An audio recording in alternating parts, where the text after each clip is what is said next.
okay, it's time for my July wrap-up.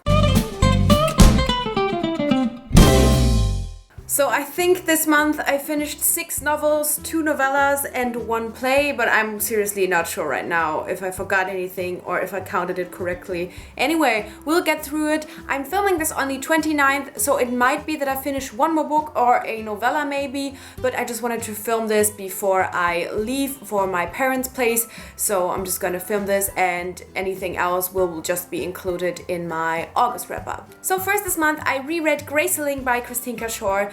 And you know that this is one of my favorite trilogies. I've reread Fire at the end of last year and then wanted to reread Graceling in Bitter Blue, so I finally reread Graceling.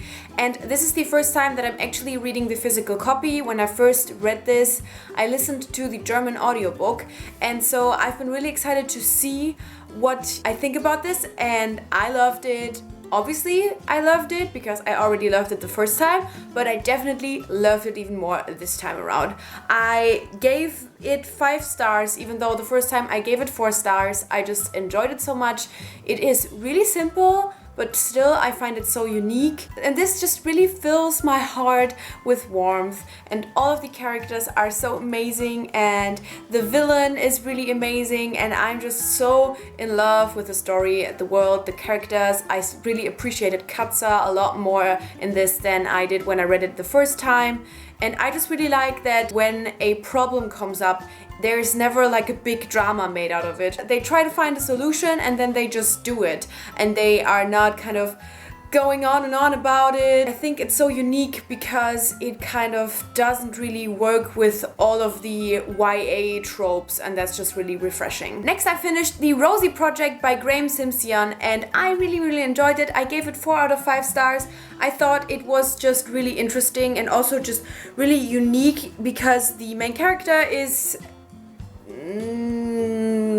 I don't know how to describe what the main character exactly is, because we never really get what he actually is or what he actually has, but he is different, and it was really interesting to read from his voice, and I just really overall found this really enjoyable. I thought since the main character's voice was so different, I wouldn't really be able to have as many feels as I normally have when reading books, especially when it's contemporary and kind of a romancy story, but I still had feels. I still kind of started chipping people and just really wanted everything to work out, and I just really thought it was fun and enjoyable. Then I've read On the Other Side by Carrie Hope Fletcher, which was so beautiful. I really don't know what to tell you because I absolutely fell in love with this book and I'm just blind to any flaws there are.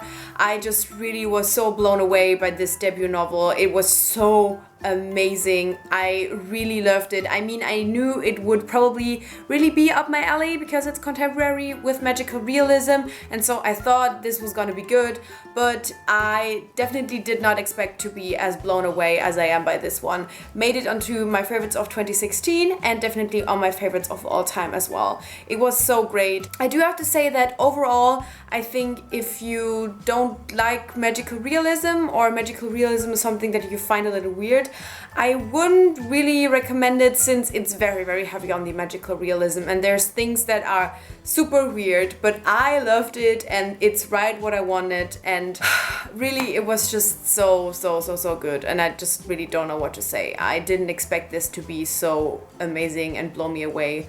It was so emotional for me. I cried a lot at the end. I really have not been blown away by a book as much as this blew me away, except for maybe Victoria Schwab books, but that's almost something where I expected, and while I expected to love this, I kind of started to go into it with the thought of don't expect too much, because it is her first fiction novel, and I just had high expectations because I know how talented and creative she is, but I really tried to lower them because it is her first novel and I didn't really know how her actual writing style and stuff would be, but so good. Then it was time for the booktubeathon, which was very successful for me. If you haven't seen it, I vlogged every day and I did a separate booktubeathon wrap up in which I didn't really talk about my opinions on these books, but just like did statistics, talked about the challenges and how many pages I read. So now I'm gonna give you some opinions on these books. First, I reread Vicious by V.E. Schwab, which is one of my favorite books of all time, and I really love this reread. It was perfect to reread this book because while style. I really loved the story the first time. There's some things that are kind of complicated, and it was just really good to get into the book with already knowing what happens and such. So some things were just easier to understand. But yeah, it was perfect. I love this book. It's so amazing, and I think this will definitely not be the last time that I will reread it. Then I read Dreams of Gods and Monsters by Laini Taylor, which is the third and final book in the Daughter of Smoke and Bone trilogy, and I'm just so happy I finished this trilogy. I really enjoyed this trilogy overall, and I'm still really amazed by how unique the world building and the writing and structure of all of the novels were. It was just really good. This one, I do have to say, some things were a bit too complicated. I thought that there were many things mentioned in this final book, many new things mentioned that just kind of I couldn't all comprehend because I was still dealing with everything that we've learned before. And so I only gave it 4 stars because I just feel like there were too many things that I just couldn't. There were just too many things. And I, really enjoyed reading it, and I was definitely hooked from first to last page, but I just thought that overall, with the crazy world building and just the length of the novel as well, I couldn't quite give it 5 stars. But I do feel like overall this trilogy is really epic, and I would definitely recommend it if you like fantasy.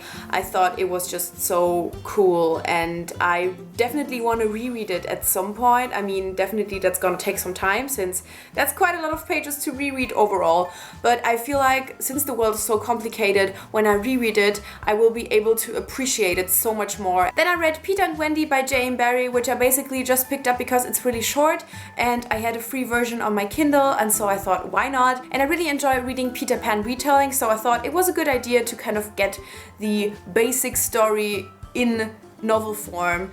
And so I do have to say that overall I enjoyed it, and I'm glad I have this basic knowledge now, you know, more than just watching a movie.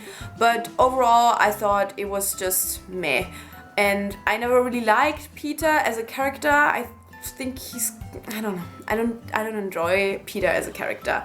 I just think he is really annoying. So reading this with him being or supposed to be an actual likable character, I was just like, he is not. I just didn't have a lot of feelings towards it, and so I didn't feel like this was like amazing or something. And yeah, I gave it 2.5 out of 5 stars. Then I read Night of Cake and Puppets by Laini Taylor. This is a novella that belongs to the Daughter of Smoke and Bone trilogy, and holy shit, I loved this novella.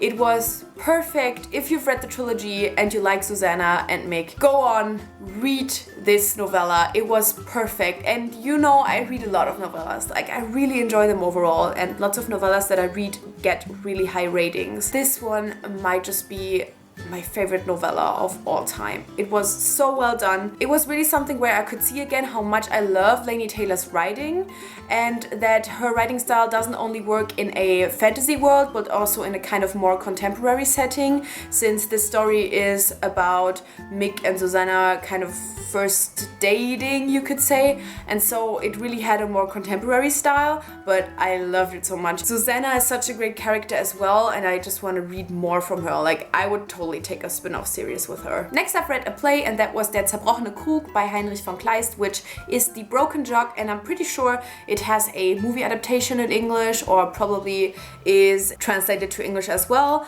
And I have to say, I really enjoyed it. I'm doing a monologue out of this, so I had to read it, and I knew the basic story going into it, which was probably good because it was easier for me to understand, but I ended up really enjoying it. I thought the story was fun but also tragic, and just kind of the whole thing going on there was just so interesting. It kind of portrayed what I feel like is German village gossip. And so yeah, I just thought it was really fun and gave it 4 out of 5 stars. Then I've read The Infinite Sea by Rick Yancey. This is the second book in the Fifth Wave trilogy, and it's another one that I really enjoyed. I didn't go into it with high expectations because I didn't like the first one as much as everybody else did, and the second one didn't really get good reviews. So I went into this with lots of negative thoughts and actually ended up really enjoying it, and I was definitely really impressed with it, to be honest. I just really liked the aspects that the story told us, and there wasn't much about the alien invasion or survival, but just kind of human relationships, and I just thought the fact that this was done really interesting. It is a really short book, and and yeah, it doesn't really bring the story forward, but I just ended up enjoying it so much, so I gave it 4 out of 5 stars. And I really cannot wait to read the third book now, which I never thought would actually happen after reading this. I really kind of fell in love with the story and some of the characters in the second book, and there is a pairing in this one that I don't really want to talk about, but I have a new OTP. I really loved their story. If you've read it, you probably know who I am talking about, but I don't know, I kind of really felt the chemistry between them, which is always beautiful. I'm just really happy with this one. I still can't believe I enjoyed it as much as I did. And finally, I read The Favorite by Kira Cass, which is a novella for the Selection trilogy, and I think this is the only novella I haven't read from it so far. I really found all of the Selection novellas, well, except for one, I believe, but I all really enjoyed them overall, and this was no exception. I thought it was really good and interesting to read more about Mali and to kind of see more of the story and how everything developed that we get to see in the original story.